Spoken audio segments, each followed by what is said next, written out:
किया आर्य प्राची शास्त्री जी के साथ। इसके कल हम भावार्थ पर विचार कर रहे थे और प्रथम मंत्र गायत्री मंत्र से परमेश्वर से हमने बुद्धि की कामना की। वह परमेश्वर हमारी बुद्धि को वेद मार्ग की ओर प्रेरित करे, हमें ऐसी सहायता प्रदान करे कि हम सदैव इस वेद मार्ग पर ही आगे बढ़ते रहें। दूसरा मंत्र है शन्नो देवी। इस मंत्र पर विचार चल रहा था। परमपिता परमेश्वर से हम सब ने मिलकर प्रार्थना की है, प्रतिदिन हम करते ही हैं, अभ्युदय और निश्रेयस की सिद्धि के लिए। अभिष्टि और पीति के लिए। अभिष्टि अभ्युदय को ही कहा गया है और पीति पूर्णानंद है। ओम शन्नो देवीरभिष्टय आपो भवन्तु पीतये संयोरभिस्रवन्तु नः। हे सर्वरक्षक, हे सर्व प्रकाशक, हे सर्वव्यापक, भवन्तु आप हुजिए, आप बनिए। अभिष्टय, अभिस्रवन्तु कहते हैं वर्षा करने को। हे प्रभु हमारे ऊपर आप वर्षा कीजिए। कौन सी वर्षा? आनंद की वर्षा। कौन सा आनंद? सांसारिक आनंद और मुक्ति का आनंद। दोनों सुखों को हम प्राप्त करना चाहते हैं। अब यह अभिष्टि क्या है, यह अभ्युदय क्या है, इसके विषय में कल चर्चा चल रही थी। अभ्युदय को महर्षि स्वामी दयानंद सरस्वती जी ने ऋग्वेद आदि भाष्य भूमिका के प्रारंभ में ही इस अभ्युदय को खोला है। जहां विश्वानिदेव मंत्र की व्याख्या करते हुए ऋषि बता रहे हैं भद्र। हम प्रतिदिन विश्वानिदेव मंत्र का उच्चारण करते हैं कक्षा की समाप्ति पर। अभी प्रारंभ में भी मधु जी ने कराया विश्वानिदेव मंत्र का पाठ। वहां पर हमने ईश्वर से प्रार्थना की यत् जो जो भी भद्रम भद्र है हमारे लिए, तत् आस्व वह सब हमें प्राप्त हो। जितने जितने भी अच्छे पदार्थ हैं, अब कौन कौन से अच्छे पदार्थ हैं ये तो सारा हमने ईश्वर के ऊपर छोड़ दिया है, हमें विचार नहीं करना है। अब ईश्वर कल्याणकारी है, वह हमारा माता पिता गुरु आचार्य है, तो जो भी हमारे लिए उत्तम होगा, जो भी हमारे लिए भद्र होगा, वह ईश्वर हमें प्रदान कराए, ऐसी हम प्रार्थना कर रहे हैं। लेकिन हमें पता तो हो यह भद्र है क्या, उस भद्र को हम समझे तो इस भद्र के अंदर ही ये अभ्युदय और निश्रेयस दोनों ही आते हैं। भद्र के अंदर ही समस्त सांसारिक सुखों को भी हम मांग रहे हैं और मुक्ति सुख को भी मांग रहे हैं। ये सारा भद्र के अंदर आता है। अब जो सांसारिक सुखों में है वो कौन कौन से सुख हैं, उन सुखों पर चर्चा चल रही थी। तो प्रथम चक्रवर्ती राज्य, ये हम परमपिता परमात्मा से प्रार्थना करते हैं कि हमारा चक्रवर्ती राज्य हो, समस्त भूमंडल पर हमारा राज्य। और शास्त्र कहता है यत पिंडे तत् ब्रह्मांड, जैसा जैसा इस पिंड के अंदर है वैसा ही वैसा इस ब्रह्मांड के अंदर है। तो सर्वप्रथम तो चक्रवर्ती सम्राट बनने के लिए इस ब्रह्मांड पर ही हमें नियंत्रण करना होगा, इस पिंड पर ही नियंत्रण करना होगा। अपने पिंड पर हम नियंत्रण करें। आज का मंत्र बड़ा अच्छा आया था, 6 प्रकार के शत्रुओं का वहां पर वर्णन मधु भगिनी ने किया। कल भी इस पर आप और चर्चा सुनेंगे। इन 6 प्रकार के जो ये शत्रु हैं हमारे, यदि इन शत्रुओं को ही हम पराजय ना कर पावें, इन शत्रुओं पर ही हम विजय प्राप्त ना कर पावें, किस प्रकार हमारा चक्रवर्ती साम्राज्य होगा। चक्रवर्ती सम्राट बनने के लिए जो छोटे छोटे राजा हैं, जो मांडलिक राजा हैं, उन्हें अपने नियंत्रण में रखना होगा। और यदि यही सब शत्रु बनकर सामने खड़े हो जाएंगे तो किसका चक्रवर्ती साम्राज्य बनेगा? किसी का नहीं बन पाएगा। इसीलिए हमें अपने पिंड के अंदर भी जो अनेक प्रकार के शत्रु हैं, इन सब का दमन करना होगा। जो अपने सेवक हैं उनसे कार्य लेना होगा। क्या क्या सेवक हैं? जो हमारी इंद्रियां हैं, कर्मेंद्रियां, ज्ञानेंद्रियां, इन पर पूर्ण नियंत्रण करना होगा। तब हम चक्रवर्ती सम्राट बन सकते हैं, तब हम चक्रवर्ती राज्य भोग सकते हैं।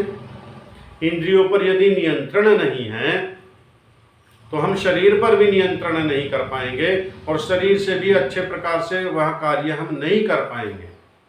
इसलिए इन सब का दमन करते हुए, इन सब पर नियंत्रण करते हुए तब हम चक्रवर्ती राज्य को प्राप्त कर सकते हैं। और ये परमेश्वर से हम मांग रहे हैं कि हमें वह परमेश्वर चक्रवर्ती सम्राट बनाए। ये सांसारिक सुख है, ये सबसे बड़ा सुख है। कबीरदास जी वाला नहीं लेकर के चलना है, साईं इतना दीजिए, इतना सा नहीं चाहिए हमें तो चक्रवर्ती सम्राट बनना है, हमें चक्रवर्ती राज्यों को भोगना है, अथाह धन संपत्तियों को हमें प्राप्त करना है, सांसारिक समस्त ऐश्वर्यों को हमें प्राप्त करना है। दूसरा, इष्ट मित्र। सांसारिक कार्यों को करने के लिए हमें इष्ट मित्र भी चाहिए, अच्छे मित्र भी चाहिए, जो हमारा पथ प्रदर्शन कर सकें, जो हमारा मार्गदर्शन कर सकें, जो हमें अच्छे बुरे का ज्ञान करा सकें, हमें रोक सकें। गलत कार्यों पर यदि हम जा रहे हैं तो वह हमें रोक सके, ऐसा हमारा मित्र चाहिए। ऐसा मित्र नहीं चाहिए जो हमारे अच्छे बुरे समस्त प्रकार के कार्यों का समर्थन ही करता रहे, ना जो अच्छे कार्य हैं उनके लिए वह हमें प्रोत्साहित करे, और जो बुरे कार्य हैं उनके लिए हमारी निंदा करे, हमें रोके उस कार्य को करने से। तो परमेश्वर ही हमारा सर्वश्रेष्ठ मित्र है। जब हम कोई अच्छा कार्य करते हैं तो परमेश्वर हमें प्रोत्साहित करता है, हमारी प्रशंसा करता है। हमारे हृदय में जो भाव उत्पन्न होते हैं उत्साह के, उमंग के, वह परमेश्वर की ओर से उत्पन्न होते हैं। परमेश्वर प्रोत्साहन दे रहा है, ये श्रेष्ठ कार्य है, बढ़ाओ इस कार्य को, और ज़्यादा करो इस प्रकार के कार्य। जब हम कोई पापाचरण करते हैं, जब कोई हम अधर्म का कार्य करते हैं, जब हम चोरी करते हैं, अपराध करते हैं, व्यभिचार करते हैं, इस प्रकार का जब कोई हम पापाचरण करते हैं, तब हृदय में भय, शंका, लज्जा तब उत्पन्न होती हैं। अर्थात जो हमारा परम मित्र है वह अब हमें रोक रहा है, टोक रहा है, वह कार्य करने से रोक रहा है, ये गलत कार्य है, इसको मत कीजिए, ये अच्छा कार्य नहीं है। ऐसा इष्ट मित्र यदि हमारे पास होगा तो हम समस्त सांसारिक ऐश्वर्यों को प्राप्त कर सकते हैं, हम मुक्ति सुख को भी प्राप्त कर सकते हैं।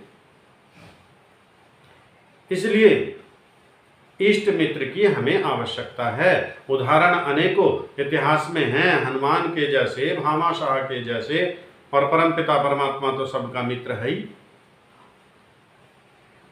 तीसरा है धन। ईश्वर स्तुति प्रार्थना उपासना के मंत्रों में भी हम परमेश्वर से मांगते हैं, वयम शाम पतियो रई नाम। हम अथाह धन संपत्तियों के स्वामी बने।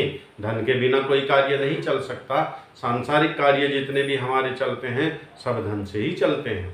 और वह धन इतना सा नहीं चाहिए हमें कि बस मेरे परिवार का पालन पोषण हो जाए, 2 रोटी मुझे मिल जाए खाने के लिए, और क्या चाहिए। ऐसा कामना वेद की नहीं है, ऐसी कामना सनातन धर्म की नहीं है। ये अज्ञानियों ने मध्यकाल में जहाँ वेद विद्या का पठन पाठन कम हुआ, वहाँ पर ऐसी ऐसी दास परंपराएं चली, और वो जो हमारे वेद आदि सत्य शास्त्रों से अनभिज्ञ थे उनको हमने गुरु बना लिया, उनको हमने गुरु मान लिया, उनकी बात मान करके चल पड़े। उन्होंने सिखा दिया कि इतना सा मिल जाए, बस उसी में संतुष्ट हो जाए। इसका नाम संतोष नहीं है। संतोष है, संतोष करना चाहिए, लेकिन संतोष है अपने पूर्ण पुरुषार्थ के बाद।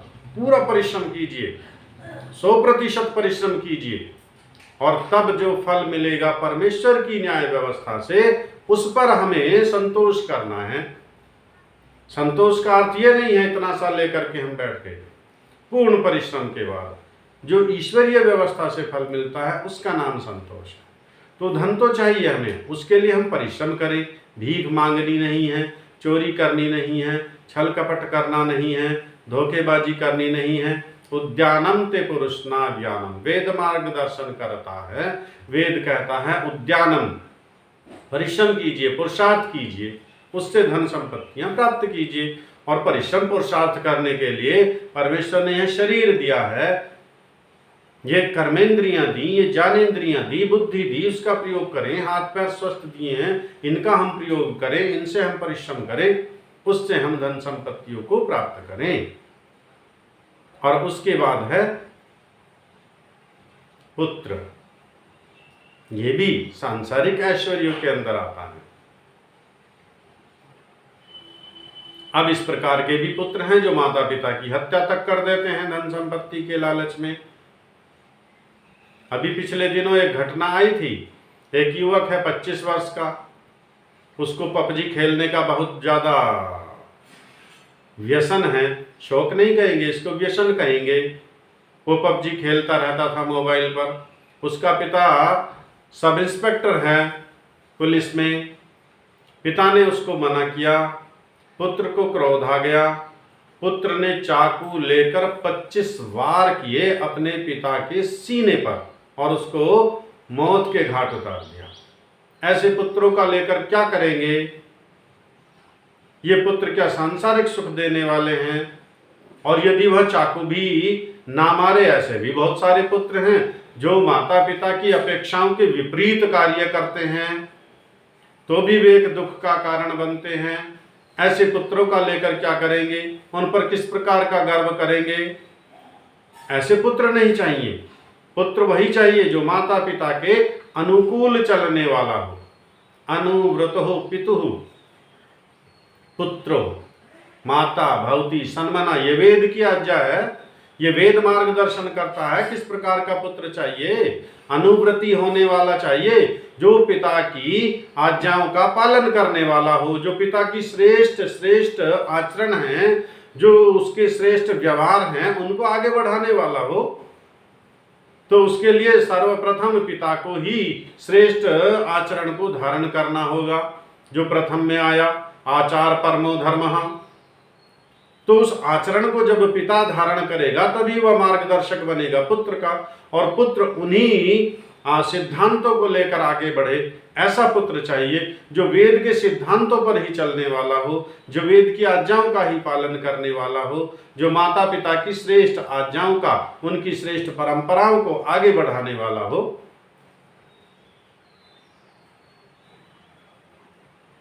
यज्ञ के मंत्रों में ईश्वर स्तुति प्रार्थना उपासना का जो अंतिम मंत्र है ना, अग्ने नय सुपथाराय, वहां परमेश्वर से यही तो प्रार्थना कर रहे हैं कि सुपथ से हमें बढ़ाइए। जो हमारे श्रेष्ठ पूर्वजों का मार्ग है वे भी तो हमारे पिता ही हैं। जितने भी हमारे पूर्वज हुए हैं, जो पिता का पिता, पिता का पिता, पिता का पिता, वो सब पिता ही हैं। और उनकी जो जो श्रेष्ठ आचरण है, अब दादाजी की परदादाजी की प्रतिमा लगा करके धूप दीप थोड़ा ही चलानी है। उनके जो सिद्धांत थे उनको हमें धारण करना है, जो जो श्रेष्ठ उनके आचरण थे उनको हमें धारण करना है और उनको लेकर आगे बढ़ना है। ऐसे ही पुत्रों की हम कामना कर रहे हैं। ये सांसारिक ऐश्वर्यों का द्योतक है, ये सांसारिक ऐश्वर्यों में आता है। उसके बाद स्त्री, पुत्री के रूप में, पत्नी के रूप में, माता के रूप में, बहन के रूप में, अनेकों रूप हैं स्त्री के। राणा प्रताप की कथा आपने सुनी होगी। जब निर्वासित जीवन व्यतीत कर रहे थे जंगलों में और बच्चे भूख से व्याकुल हैं, बेचैन हैं, घास की एक रोटी बनाई, उसको भी जंगली बिलाव ले गया उठा करके, छीन करके। बच्चे भूख से तड़पते रह गए, बिलखते रह गए। राणा प्रताप से उस समय बच्चों की भूख की वह व्याकुलता, वह पीड़ा देखी नहीं गई और उन्होंने अपने मंत्री को बुलवाया और मंत्री को बुला करके कहा कि आप संधि पत्र लिखिए। और संधि पत्र जब लिखवा रहे थे तो राणा प्रताप की बेटी 13 वर्ष की जिसकी आयु थी, उसने वह सब घटना सुनी तो वह अपने पिता के पास आकर बोलती है, पिताजी ये पत्र आप किसके लिए लिखवा रहे हो? पिता ने कहा, मैं संधि पत्र लिखवा रहा हूं, हम अब आत्मसमर्पण कर देंगे। शत्रु के समक्ष आत्मसमर्पण क्यों? ऐसी क्या स्थिति आ गई, क्या परिस्थिति आ गई, कौन सी ऐसी घटना आ गई जो आप आत्मसमर्पण करने के लिए चल दिए? तो राणा प्रताप कहते हैं कि मुझसे तुम्हारी भूख बर्दाश्त नहीं हो रही है, मुझसे तुम्हारी यह पीड़ा देखी नहीं जा रही है, इसलिए हम आत्मसमर्पण कर देंगे। भले ही हम शत्रु के अधीन रहें, लेकिन मेरे बच्चों को भूखा तो नहीं मरना पड़ेगा। तुम्हें भूख से व्याकुल होते हुए मैं नहीं देख सकता। तो जानते हो 13 वर्ष की बच्ची उस समय क्या कहती है राणा को, पिताजी मुझे अपनी यह कटार दीजिए। इस पत्र के पहुंचने के पूर्व ये कटार मैं अपने सीने में घोंप कर और आत्महत्या करना अधिक पसंद करूंगी। मैं नहीं चाहती कि मेरे पिता को कोई कायर कहे। इतिहास में ऐसा लिखा जाए कि महाराणा प्रताप को अपनी पुत्री के कारण आत्मसमर्पण करना पड़ा। मेरे दुख से ही तो आप व्याकुल हो रहे हो, मैं अपने जीवन को समाप्त कर देती हूं। आप अपने जीवन पर यह ऐसा कलंक क्यों लगाने जा रहे हो? ऐसी ऐसी पुत्रियां, ऐसी ऐसी नारियां चाहिए इस राष्ट्र के लिए। ऐसी ऐसी नारियां यदि हमारे परिवारों में हो, ऐसी ऐसी महिलाएं हमारे परिवारों में हो, यह सांसारिक सुख है। ऐसी स्त्रियां हमें चाहिए। माता जीजाबाई का उदाहरण इतिहास में आता है। शिवाजी को देखो, उन्होंने कितना राष्ट्रभक्ति की प्रेरणा बचपन से देती रही।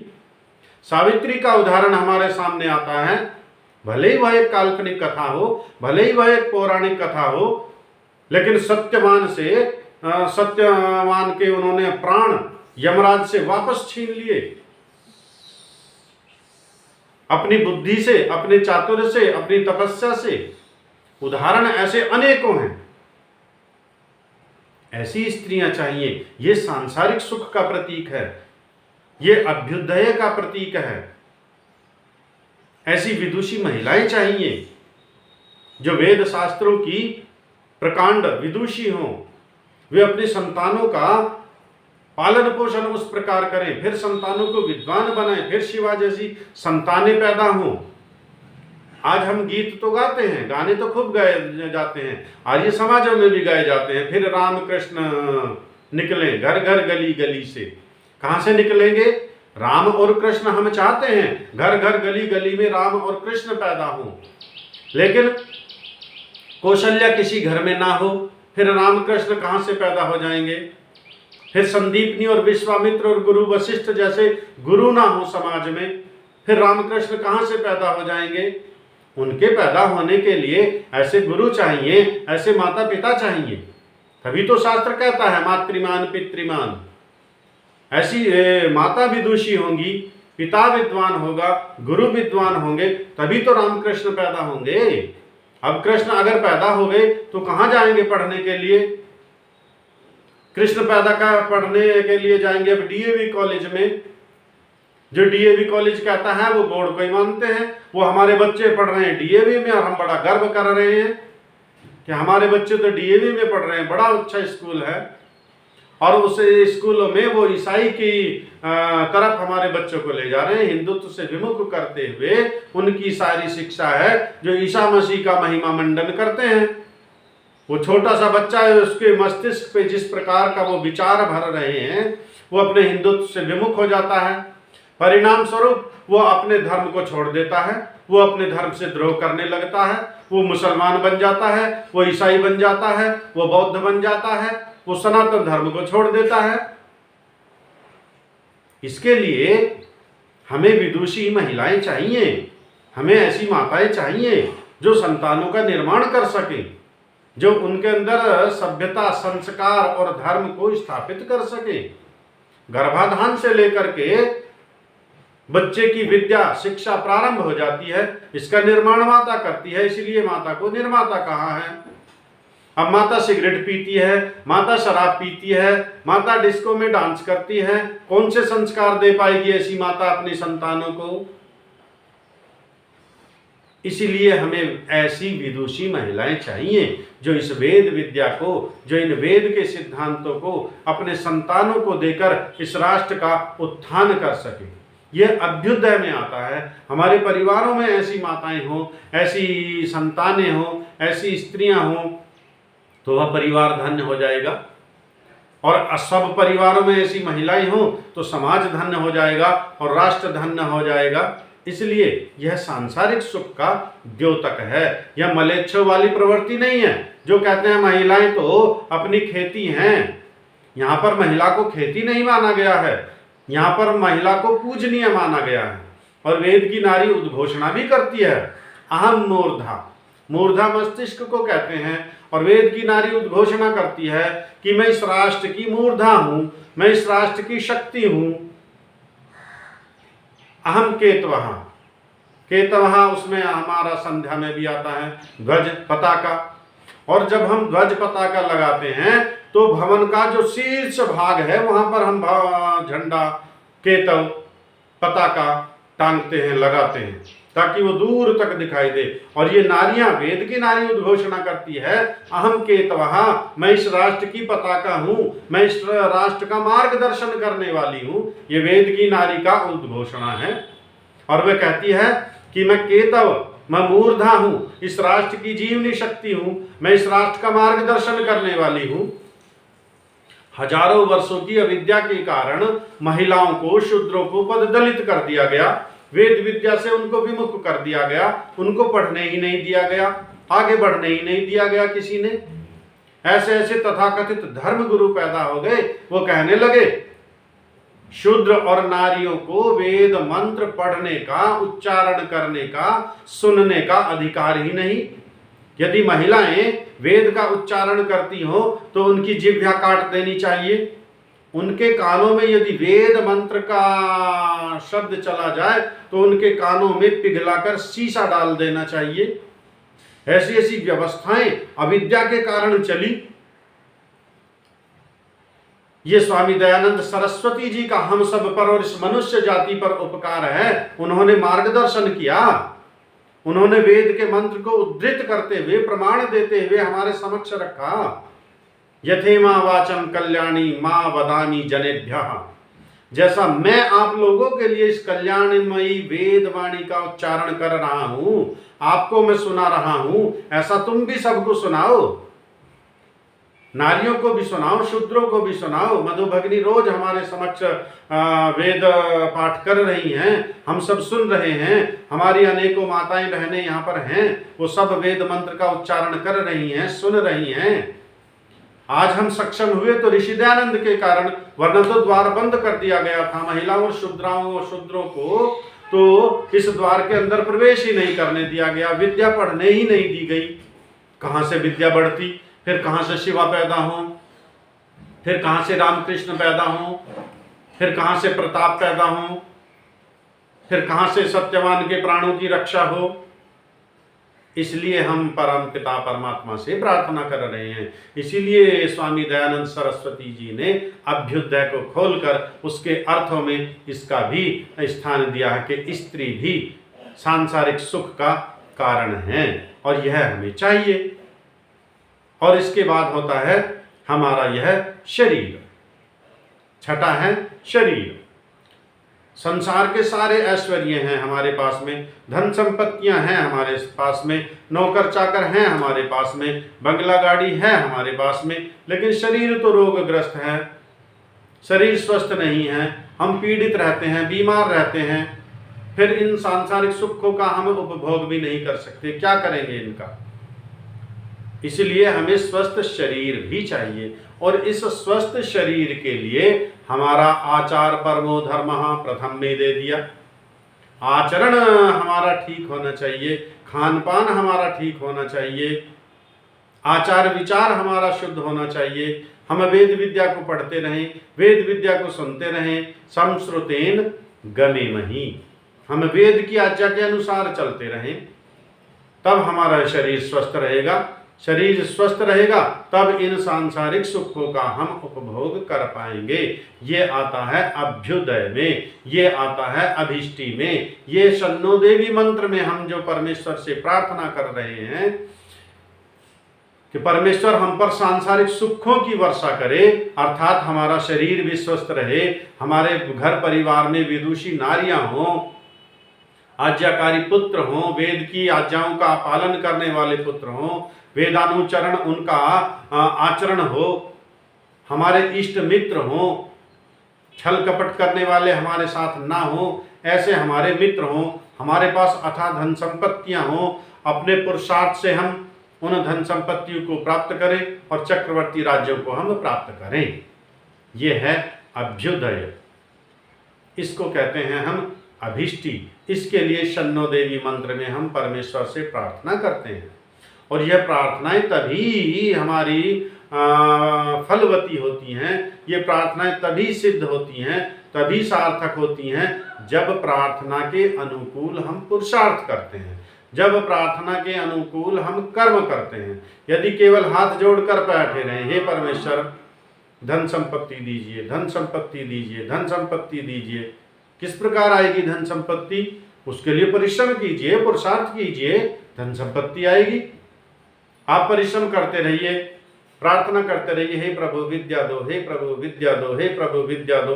पढ़ते तो है नहीं, वेद शास्त्रों का तो अध्ययन नहीं किया, स्वाध्याय नहीं किया, विद्वानों का तो सत्संग नहीं किया, संध्या उपासना की कक्षा नहीं की, विद्या कहां से बढ़ जाएगी? फिर प्रार्थना तभी हमारी सिद्ध होगी, तभी सार्थक होगी जब हम प्रार्थना के अनुकूल पुरुषार्थ करेंगे, कर्म करेंगे। आइए इस कक्षा को अब यहां पर विराम देते हैं, सभी मिलकर एक बार मंत्र पाठ करेंगे। ओम विश्वानि देव सवितर्दुरितानि परासुव यद्भद्रं तन्न आसुव। ओम शांति शांति शांति।